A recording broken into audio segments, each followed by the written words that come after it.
Welcome back to Merendiando, part of Radio Aluna Theatre. To kick off season 7, we have the talented, award-winning director, actor, writer, and dramaturg Soheil Parsa. Soheil Parsa is a co-founder and former artistic director of Modern Times Stage Company, with a career that spans 32 years and 2 continents. His work has been recognized with numerous awards and nominations, celebrating his unique contribution to Canadian theatre. He is also the director of Aluna Theatre and Modern Times' upcoming production of The House of Bernarda Alba. In this episode, we chat with Soheil about some of the questions that have fueled his work over the years, his philosophies around theatre directing, and how Lorca's work is inspiring him. Let's get started. Welcome to the podcast, Soheil. Thank you so much. Thank you for inviting me. I'm quite excited about this interview, this conversation. I call it a conversation, not an interview. Yes, absolutely. Right. It's very exciting to have you. Let's just dive right in. Soheil, when did you know that you were a director? Wow, that's a great question. I was an actor by training back in Iran before I left my homeland. So it was here in Canada that I realized acting seems unlikely for me, given my new challenge of speaking a second language. So I gravitated towards directing in Canada because that was perhaps it was a very realistic decision because I had a heavy accent. I barely spoke English when I came to this country in 1984. So since I love theater, I decided that if not acting, I would do something else. And I remember at York University when I was auditioning to get into New York, to get enrolled at York University. They said, because of your accent and, do you think it's going to be some possibilities for you in the future? I said, I love theater. If not acting, I could be a good stage manager maybe, and possibly a director. So that was it. That was there, and I think it was in my second year at York, I directed a show, a Bertolt Brecht's piece, A Man's a Man, with the student, the second year student in acting, all my friends those days, they were all my friends. And there I really got fascinated with directing. And then I realized, okay, that's my destiny. That's my direction, to be a director. So it was in 1987 that 1987, that's right, that I decided that would be my future. It's taken you this far. When was the first time you encountered Lorca, the writer, and what attracted you to his work? Wow, yeah, my love for Lorca's plays and poetry goes back to mid-20s, mid-70s, 20s, imagine. Mid-70s Your 20s. when I was... Yeah. Yeah, in my 20s. Mm-hmm. Yeah, in mid-70s when I was a theater student at Tehran University. There that, we had the translations of the 3 major tragedies, of course. Like that was the first thing that the first translation we received from Lorca, A Blood Wedding, The House of Bernarda Alba, and Yerma. So there I got fascinated with this amazing and remarkable playwright. And I fell in love with him and his universe. Like the theme and the universe of Lorca has always fascinated me.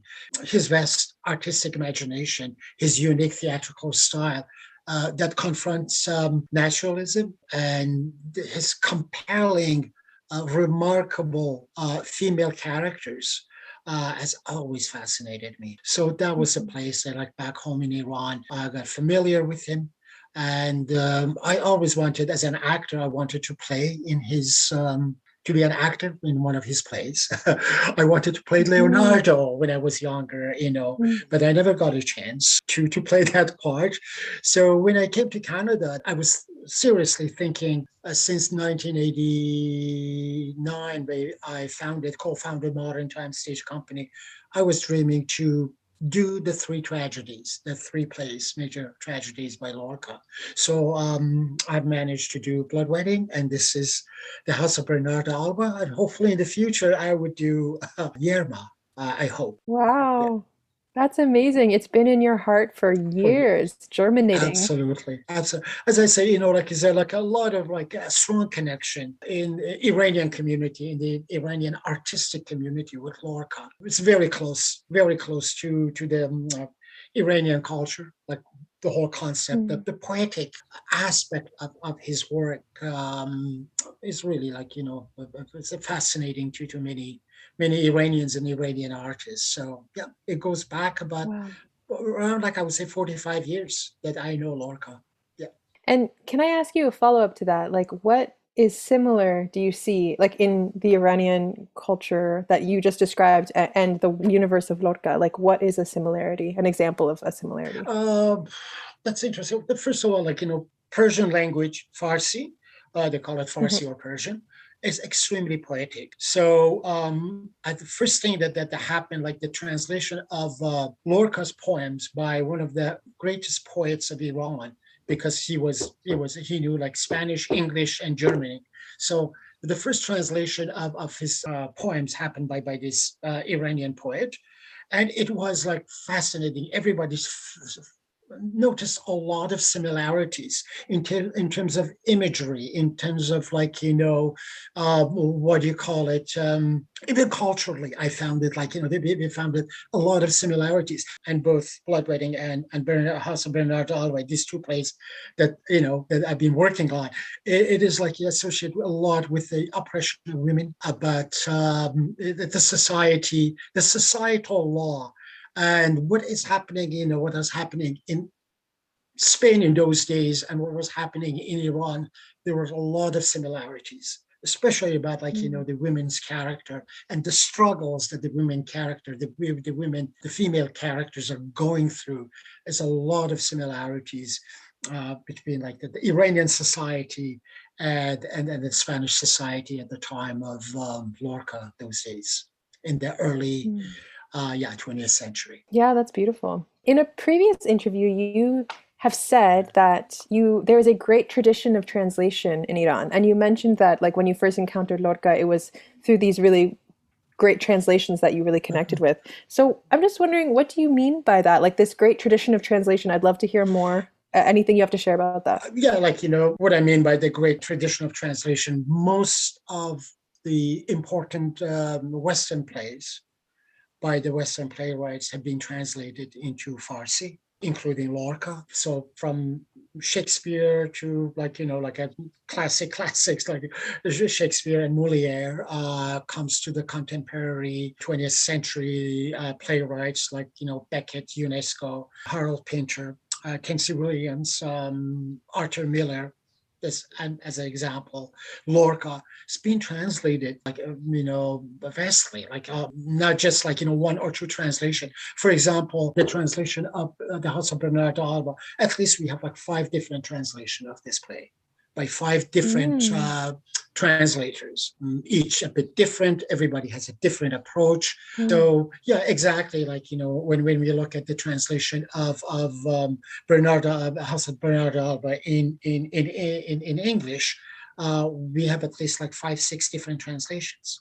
Same thing is happening Mhm. in Iran. So that's what I meant by it's a great tradition of translations. That's been like, a long tradition. So that's what I meant by it. Yeah, we have almost translation of every single important plays of Western society. Yeah, of the Western Mm. genre. Wow, that's amazing. And now that we know that you love the trilogy, why did you choose to present the House of Bernarda Alba this time? That's a great question. As I said, like, I've been fascinated by the universe and the themes of Garcia Lorca, but particularly in the House of Bernarda Alba, I think Lorca explores the force of oppression. He explores the conflict between individual freedom, individual desires, and societal conventions and conformity. That's these things that always fascinated me, this concept. He also like explored the clash between modernity and tradition. and explores the destructive nature of the decaying traditions. I think that's so important. And that's again, like that what I connect with Lorca as an Iranian born theater artist, because exactly like what is happening in my country is a struggle between the modernity and tradition.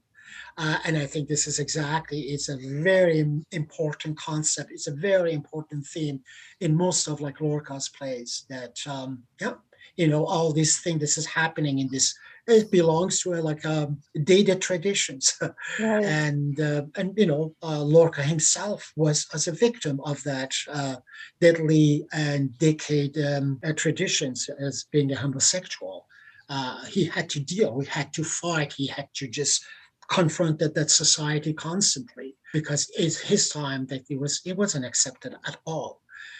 So the societal law and is amazing how it prevents the freedom of individual. That's something really fascinates me about both like Bloodwedding and how the House of Bernarda Alba. If I understand correctly, he wrote these on the precipice of the Civil War in Spain. Exactly. Yeah, and that's such a potent time. It was 6 months after he wrote the piece, he was executed. He was assassinated basically by the Francos, the right wing, regime.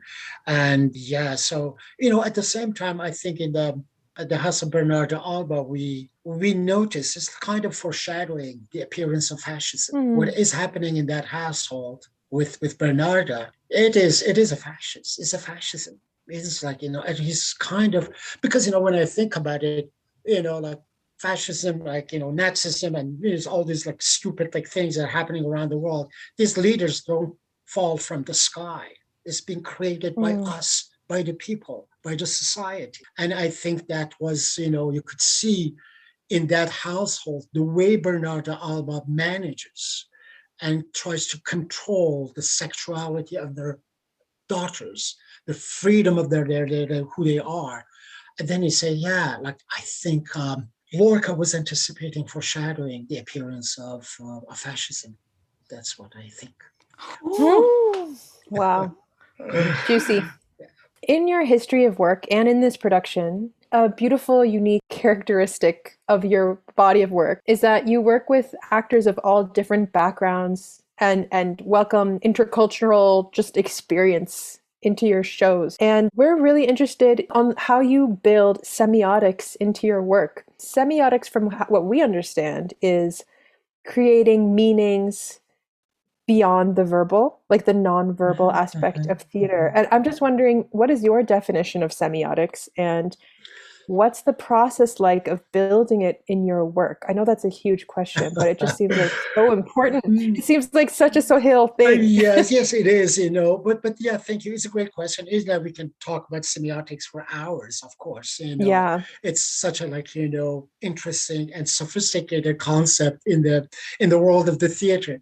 Theater semiotics is basically is a mythology that considers performance as a system of sign that creates meaning. That everything that happens during the performance is a signifier, and it's used to express a particular concept by the director or even by the playwright. Because sometimes semiotics could be linguistic as well. But basically, everything can be treated as a sign in theater, in the staging, including costumes, props, sets, lights, space or venue, and even the bodies and movement of the actors. They could be a part of this semiotic because we are creating a sign. Sometimes, focusing in one subject, one object even, and seeing the transformation of that object to something else. That's part of the semiotics. That's the way semiotic works. So basically, like in semiotics, in the world of semiotics, it is like one object that doesn't, for example, a glass of water is not just a glass of water. It could be something else. For example, I give you an idea about this, that you have this glass of water on the table. Then the lighting designers give you like a shaft of light, like a specific isolation of that glass of water. And imagine one of the characters who's looking at the glass of water, that he or she could remember something, a memory, and they could hear the sound of the ocean, the sound of the waves, and all of a sudden, like that glass of water can transfer to an ocean. That's something, that's a part of, like, an example of semiotics, because that's a sign. Is not this the glass of water is not necessarily always a glass of water. It's a glass of water, and it is something else as well. Give you another example. I think what is interesting in the semiotics, it's about the transformational qualities of an object or of a sound or an image that is open to different interpretation by the spectators. Because that's something, again, in semiotics is interesting. The receivers, the audience, each may have a different interpretation of a moment that's happening on a stage. And I think it's not a single interpretation. As I said, like a glass of water could change to something else. I give you another example of my past production. It might be a little bit interesting. It was in 1999, I directed Hamlet, my version of Hamlet. It was interesting. My perception of Ophelia, I had always Ophelia with a red rose attached to her head, to her hair, actually. And it was interesting, after she died, in my version, we buried in the funeral, we buried the red rose. And Ophelia herself was a part of the procession in her own funeral. So in a sort of like burying literally the body of a person, we buried the flower, which, had like a different meanings and different interpretation for the audience, for the receivers, for the spectators. So I think I give you like two examples of like how you can treat, what is that, it is called semiotics, and it allows you to look at an object, look at listen to a sound, or see an image differently, because it's always has a transformational qualities that could move and go to something else and become something else. This is, I hope that I've been able to explain it a little bit to you, but this is what I see in theater. And I think this is, as I said, for example, like a glass of water can represent a sea, or a scarf can present a soul. A shriek of a horse can present death, and the sound of breaking glass can represent a violent act. And repetition of it, just you have the sound of the breaking glass a few times throughout your production. The first time, the audience associated with the death of a character. Second time, even you don't show that moment. You don't show that, that another person is dying. Just the audience hear the sound of the breaking glass. They realize, okay, somebody else is dying, or somebody else is killed, is being killed. So like this is what I mean by it, that it creates different meanings, bring other layers to a production, which goes beyond naturalism. I hope that I've been able to explain a little bit the concept of semiotics in theater. Yeah, it's beautiful. I was thinking, I think about the semiotics in life. It's like how you're saying, it's like when I was a kid, if I heard the door open after 6, I knew my dad is coming home. So I already know that the door means... That's a sign. That's right, exactly. Yeah, something like that. So it's pretty something that we are kind of accustomed as humans, and then we see it in theater. It creates that bond of, we're in it, we know, we feel it. That's right. And what is so interesting about it is not intellectual. Immediately you realize you connect with it, and create a story at the moment. Yeah. And that's the other thing, the question I think that you had, in what happens in House of Bernarda Alba. To be honest, I haven't decided, because it's not an intellectual decision that I know I'm going to use semiotics. This is my second nature. And I think what happens in the process. When I have full participation of my sound designer and my lighting designer, everybody there, then, I start playing with this, and it's very unconscious. Sometimes I create something, and some people who are familiar with the semiotics, I said, that's very semiotic what you did. I said, really? I don't know. Is it? Yeah, because again, I don't think about it. So it's not something I plan before I go to the rehearsal process. As I said, the idea of a flower, the red rose for Ophelia, it was just all happened in magical moment in the rehearsal process. We were just, playing with it, then all of a sudden I said, what about Ophelia has always been represented by a red flower? And now if she doesn't exist, what will happen? It was interesting that later on in the production, we saw Hamlet holding a red rose and looking at it like this. Okay, yeah, this is, it really was meaningful. It was a really beautiful moment that, without adding anything to the text or just like a visual element, that audience can connect and follow the story differently. Mm-hmm. There's something very I love how it's using intuition and like the mythology that you bring with you, like as an artist, like the material that you bring, and your use of the word mythology, like you're creating the mythology of the world of the piece, which is so sensual. Thank you. Yeah. Are there any artists or pieces or things you look to when you're looking for inspiration? In maybe not because you say it's intention, it's intuitive, so it's not necessarily something you're consciously sort of trying to study. But is there any teachers of yours that have really influenced you in that direction or inspired you? Unfortunately, no. I've never had the opportunity to have a mentor in my life. Never had it, because I was in a state of transition, fleeing my own country, my homeland, coming to this country. When I got here, I was a bit like older than usual at the theater. As a theater student at York, I was like in my 30s, like early 30s, and everybody was in their early 20s or late the teenager days.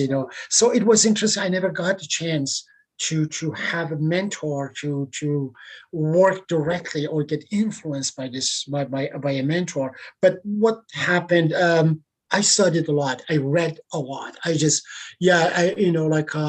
called the School of Prague. The semiotic is rooted in constructionalism. Bertolt Brecht and Meyerhold, these two famous avant-garde theater directors, were strongly influenced by semiotics. You see elements of semiotics definitely in Brecht and Meyerhold, definitely. So by studying and reading a lot, because as I said, I did get a chance to have a mentor, that I just tried to read as much as I could, and I learned a lot by reading about semiotics. Yeah. I think also the fact that you were mentioning so much of the poetry that you find on the page besides the play, it's like a lot of information, like all the poetry that you find in the thing that it's not translated visually, you have translated, adapted visually. Absolutely. And I think that's it. I remember, especially when I was directing Blood Wedding, I was reading constantly Lorca's poetry.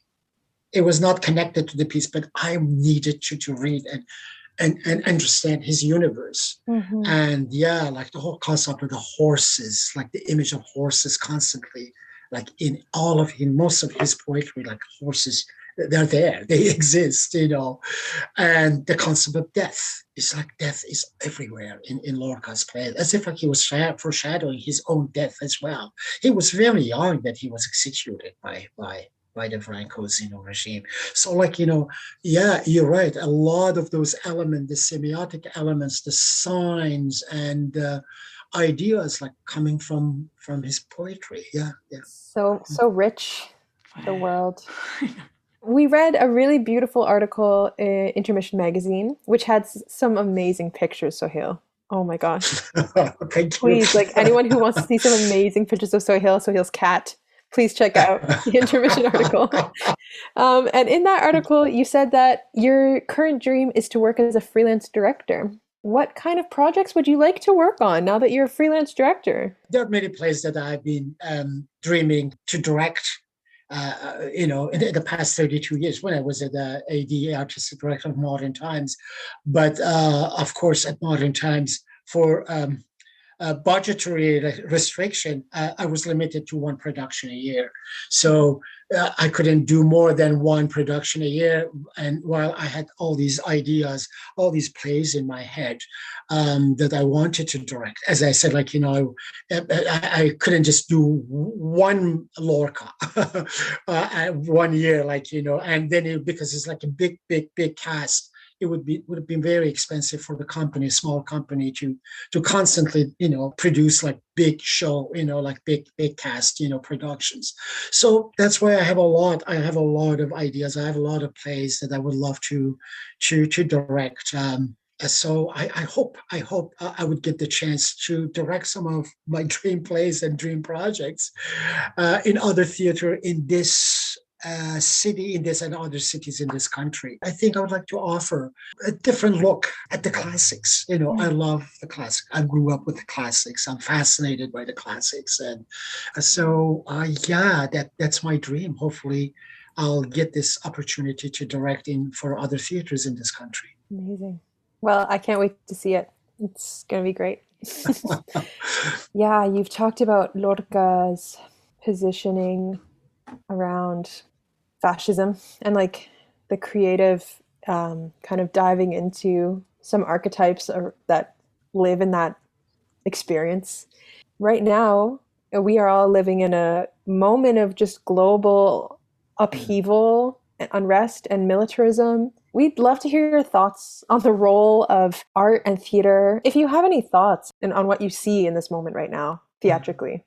Yeah, it's just a great question. Like, obviously, the state of the world and what is happening is really disturbing, and it's like looks like a nightmare. It sounds like a nightmare. What is happening? I myself, as you mentioned, I witnessed a revolution and experienced an ideological fundamentalist regime back home, back in late 70s. And that have had a profound impact on my political and philosophical view as a theater artist, and has raised some major questions for me, over the years as a theater artist. And some of those, question has been manifested, has been appeared in in most of my productions. Yeah, as I said, witnessing that bloody revolution, that ideological regime, that sacrificed the lives of thousands of Iranians, that created this big question in my head. For example, does a person, for example, need one exclusive identity?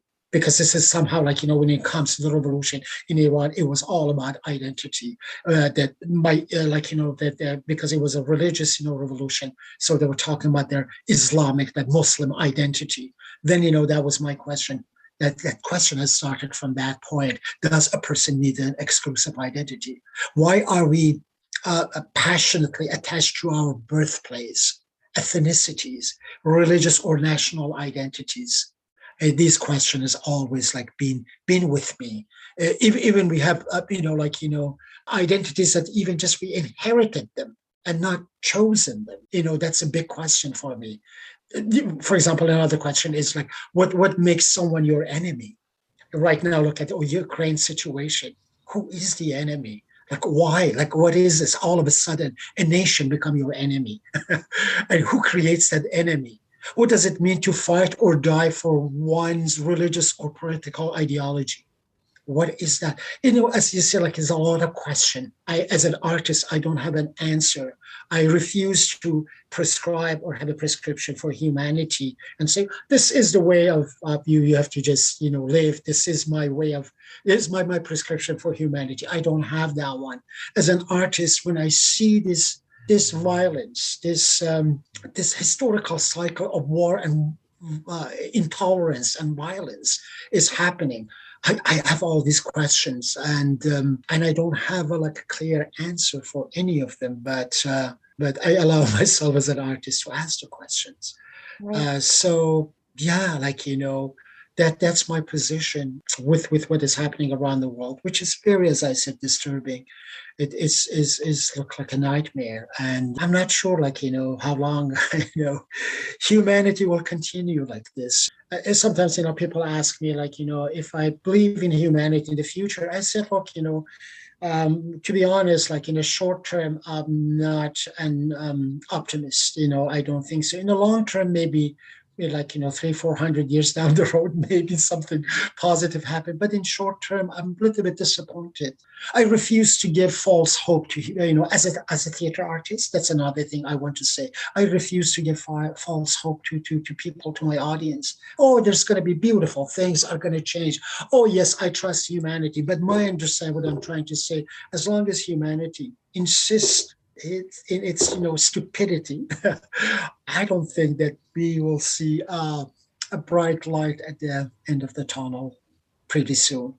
We have a long way to go as humanity. Sorry, that couldn't be very positive. No, you're not here to give false hope, as you said. And those questions that you asked are so beautiful. Yes, we just question them. I think that's the best thing is why are you just subscribing to something and not morally question everything? Right.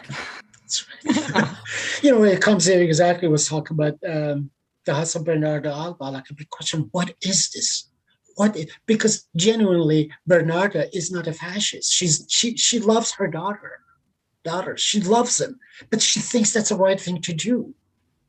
And then we say, okay, what is this? What is this with that concept of honor, family honor? Where it's coming from? Again, is associated with those rotten traditions of the past. What is this? Why a mother could, stuff having an answer at the end, the question of why a mother could do this to her loved ones, to her daughters. Why? What is this? And I think that question, it's the most important one. Instead of having something, a statement at the end, for example, a pedestrian way, she's a fascist. It's not going to help us. It's not. I think the audience is what is it? Am I treating my child like that? Am I treating other, not just my child, other, the way people treat, the LGBT community, the gay and lesbian, what is this coming, where is coming from? Yeah. Where this, attitudes coming from? So I think that the question, it's important, is it rooted in our traditions? The decade traditions, what is that? And I think that's it. Instead of having a prescription or answer for everything, question and let the audience go with that question and think about it, and perhaps something may happen. It reminds me, there's a Bell Hooks quote where she says, "Without justice, there can be no love," which is just. That's amazing. Yeah. But like you're saying, this mother's love can turn into this violence. Yeah, where's the justice in that? And then, therefore, where's truly the love in that? However you want to define love. That's exactly. Yes, that's very true. Mm-hmm. Mm-hmm. Oh, we can't wait to see this production. Oh, my God. Excited. And speaking about questions, every episode we ask our current guest to post a question to the next guest, so we can keep the conversation going. Right. And we wanted to ask you if you could ask a question to our next guest, who is an artist based in the Americas. What would you ask them? If you're a theater artist, why you have chosen theater? Why not film? And what makes this art form so unique to you or for you? That's a great question. Can't wait to ask it. If you want to hear the answer, you can listen to the next episode and you'll hear someone respond to that. Absolutely. I'm looking forward to hear that. Yeah. Thank you so much for speaking to us. This was so great. Thank you so much. Thank you to you and Aluna Theatre for all the great work you've been doing. And thank you. Thank you for everything. All the best. And we'll see you soon somewhere. See you at the theater. The House of Bernarda Alba by Federico Garcia Lorca is on stage from April 6th to the 24th at Buddies and Bad Times Theater. Directed by Soheil Parsa and starring Beatriz Pisano as Bernarda. The theater will have a seating capacity of less than 50%, ranging from 40 to 80 available seats per performance. So you can choose which performance is best for you. Links for more information and to purchase tickets will be in the show notes. We hope to see you there. We are speaking to you from the shores of this beautiful Zagaigan, known to some as Lake Ontario, in Toronto, or Dagarondo. This is the ancestral territory of the Haudenosaunee or Longhouse Confederacy, the Anishinaabe Nation, the Wendat, and the Mississaugas of the Credit. This land is covered by the Dish with One Spoon Wampum and Treaty 13, also known as the Toronto Purchase. At Aluna, we remember that people can begin to heal when they are hurt. We are committed to artful participation in disagreements. We are committed to unsettling ourselves towards connection, respect, and justice for all people who now live in this city, which has been a meeting place since time immemorial. Radio Aluna Theatre is produced by Aluna Theatre with support from the Toronto Arts Council, the Ontario Arts Council, the Canada Council for the Arts, the Department of Canadian Heritage, and TD Bank. Aluna Theatre is Beatriz Pisano and Trevor Shellness. Radio Aluna Theatre is produced by Mónica Garrido and Camila Diaz Varela. For more about Aluna Theatre, visit us at alunatheatre.ca, follow at Aluna Theatre on Twitter or Instagram, or like us on Facebook. Miigwech and Nyawangoa.